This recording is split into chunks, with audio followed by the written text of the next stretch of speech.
अफगानिस्तान में तालिबान से मिली शिकस्त के बाद यूनाइटेड स्टेट्स ऑफ अमेरिका के प्रेसिडेंट जो बाइडेन ने अपनी नई मिलिट्री डॉक्ट्रिन को लॉन्च किया है।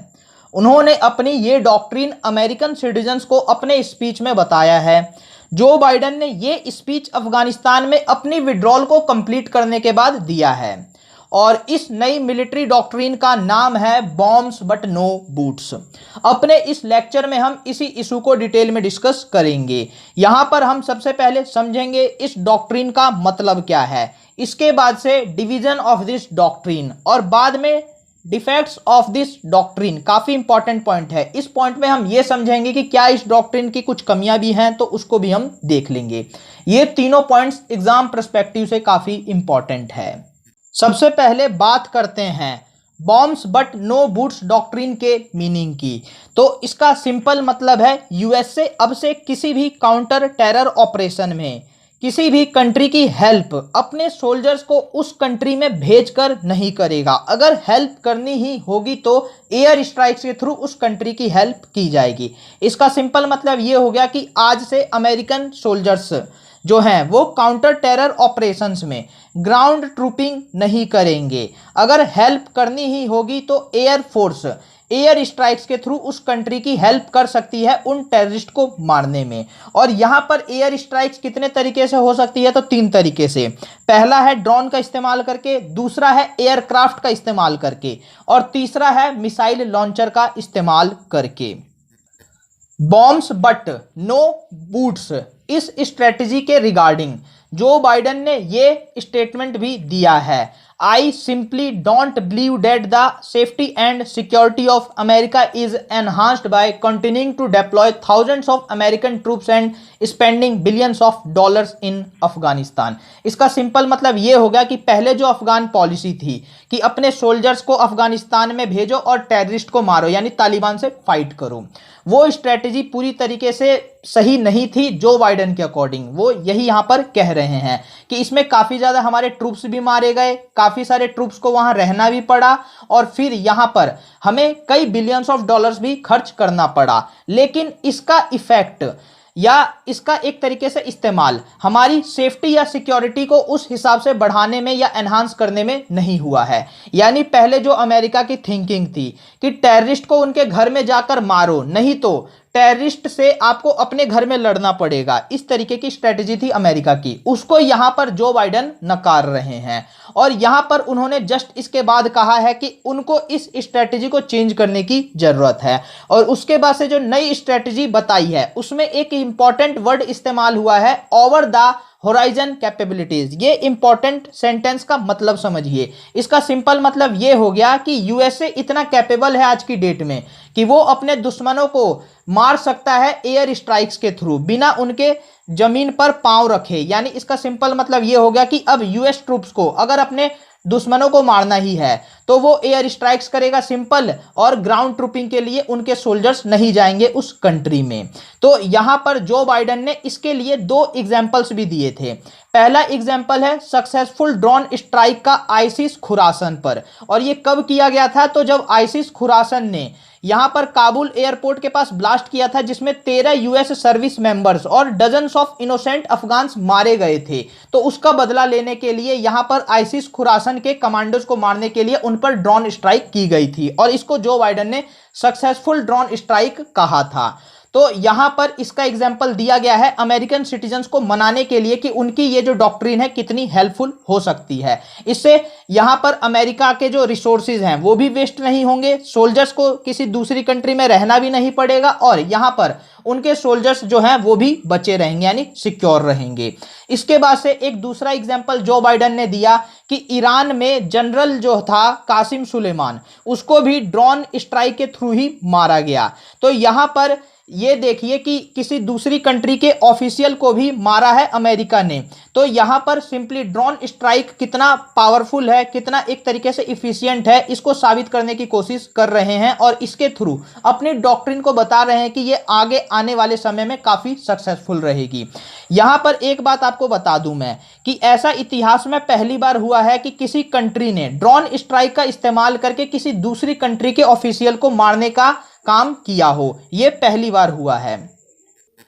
इस डॉक्ट्रिन को दो भागों में बांटा जा सकता है। पहला है विद ग्राउंड ट्रूप्स, यानी ये स्ट्रेटेजी जो है वो ग्राउंड ट्रूप्स के साथ भी काम कर सकती है, लेकिन यहां पर जो अमेरिकन ट्रूप्स होंगे वो फ्रंटियर के तौर पर नहीं होंगे, वो एक तरीके से किसी वॉर में पार्टिसिपेट नहीं करेंगे, वो सिंपली जो लोकल फोर्सेस होंगी उनको सपोर्ट करेंगे, इंटेलिजेंस प्रोवाइड करा करके, ट्रेनिंग प्रोवाइड करा करके और लॉजिस्टिक सपोर्ट प्रोवाइड करा करके। यानी ये जो अमेरिकन सोल्जर्स हैं आज से खुद वॉर नहीं करेंगे, बल्कि लोकल फोर्सेस को इस काबिल बनाएंगे कि वो वॉर करे और फिर उनको बैकडोर में सपोर्ट करेंगे। तो ये जो डॉक्ट्रिन है वो विद ग्राउंड ट्रूप्स इस तरीके से काम करेगी।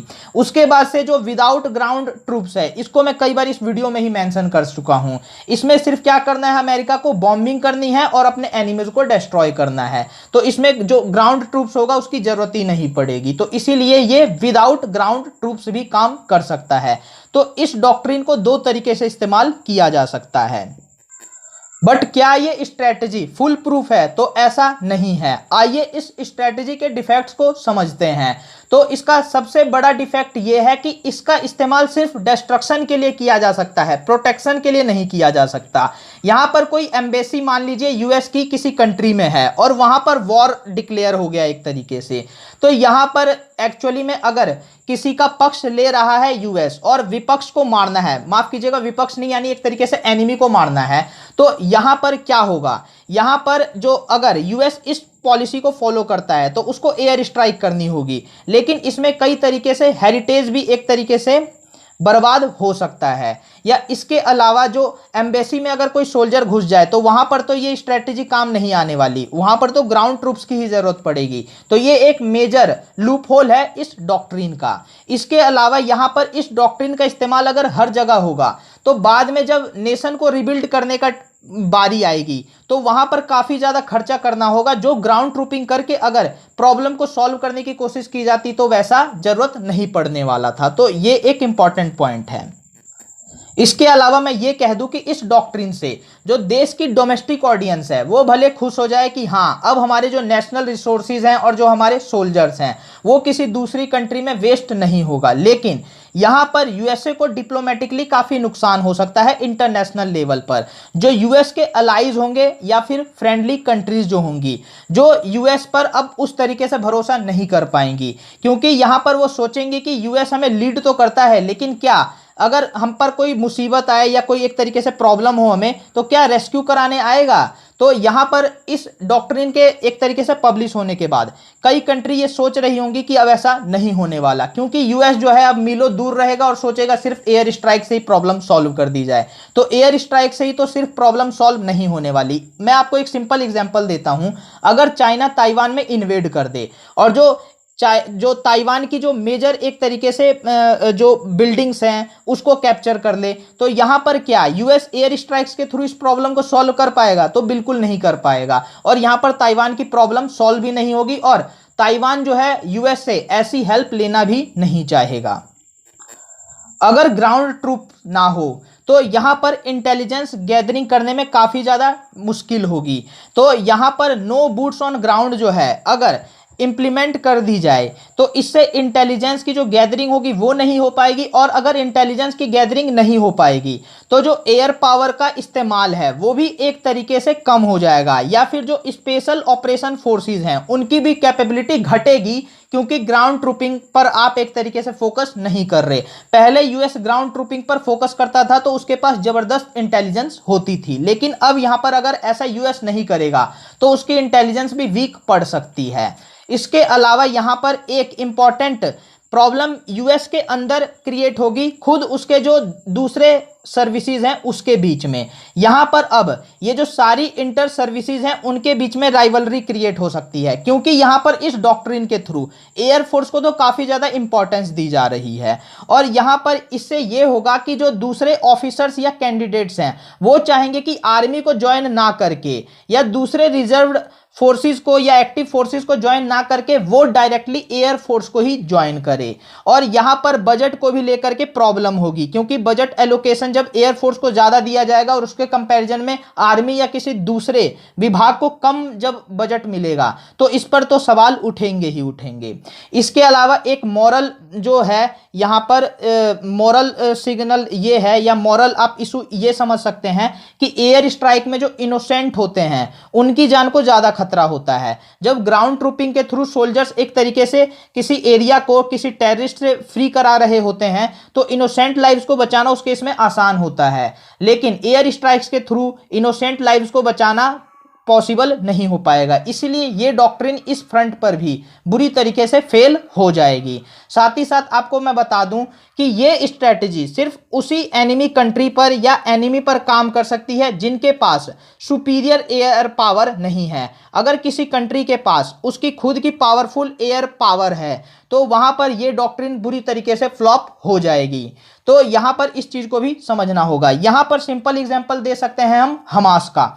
हमास ने इजराइल पर अटैक किया, लेकिन क्या उखाड़ पाया? कुछ भी नहीं उखाड़ पाया, क्योंकि इजराइल की जो आयरन डोम है वो एक काफी अच्छी है, यानी यहां पर इजराइल की एयर पावर काफी सुपीरियर है। तो यहां पर हमास एयर स्ट्राइक करके भी कुछ इजराइल का ज्यादा नुकसान नहीं कर पाया। इसके बदले इजराइल ने काफी ज्यादा कॉस्ट इंपोज कर दिया हमास पर।